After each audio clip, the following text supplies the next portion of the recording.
Assalamualaikum warahmatullahi wabarakatuh. Saya moderator dari kelompok 4 yang ingin mempresentasikan tentang etika dan tanggung jawab sosial. Etika dan tanggung jawab sosial sendiri itu ada 4 macam. Yang pertama, etika dalam manajemen. Yang kedua, etika manajerial. Yang ketiga, tanggung jawab sosial perusahaan atau CSR. Yang keempat, strategi pengelolaan CSR dan manfaatnya. Kelompok kami beranggotakan 3 orang. Yang pertama, saya sendiri, Karisma Akti Ramadhani, dengan NIM 230803102043. Selanjutnya ada teman saya. Saya Salsabila Putra Sofia dengan NIM 230803102025. Perkenalkan, nama saya Sylvie Wijayanti dengan NIM 230803102057.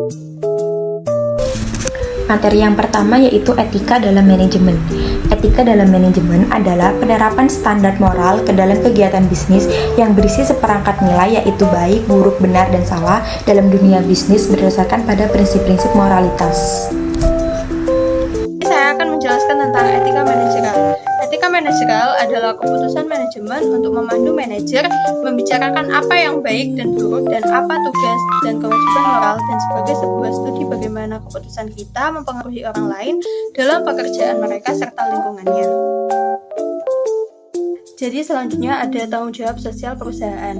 Tanggung jawab sosial atau corporate social responsibility adalah suatu konsep bahwa organisasi, khususnya perusahaan, adalah memiliki suatu tanggung jawab terhadap konsumen, karyawan, pemegang saham, komunitas, dan lingkungan dalam segala aspek operasional perusahaan, seperti terhadap masalah-masalah yang berdampak pada lingkungan seperti polusi, limbah, keamanan produk, dan tenaga kerja. Strategi pengolahan CSR dan manfaatnya.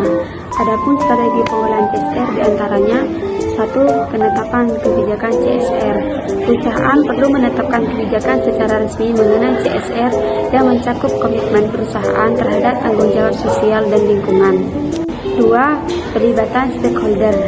Penting bagi perusahaan untuk melibatkan stakeholder dalam proses pengolahan CSR. Stakeholder seperti konsumen, karyawan, masyarakat, dan pemerintah.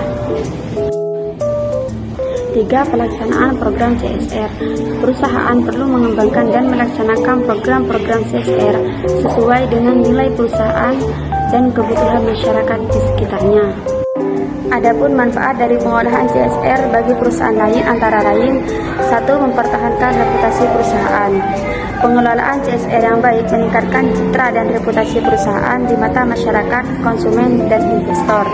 2. Meningkatkan kinerja keuangan. Studi telah menunjukkan bahwa perusahaan yang aktif dalam kegiatan CSR cenderung memiliki kinerja keuangan yang lebih baik.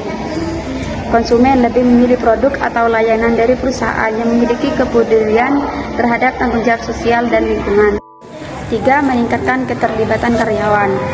Program CSR yang dilaksanakan oleh perusahaan dapat meningkatkan keterlibatan karyawan dan kepuasan karyawan agar merasa bangga bekerja di perusahaan yang memiliki komitmen terhadap tanggung jawab sosial dan lingkungan.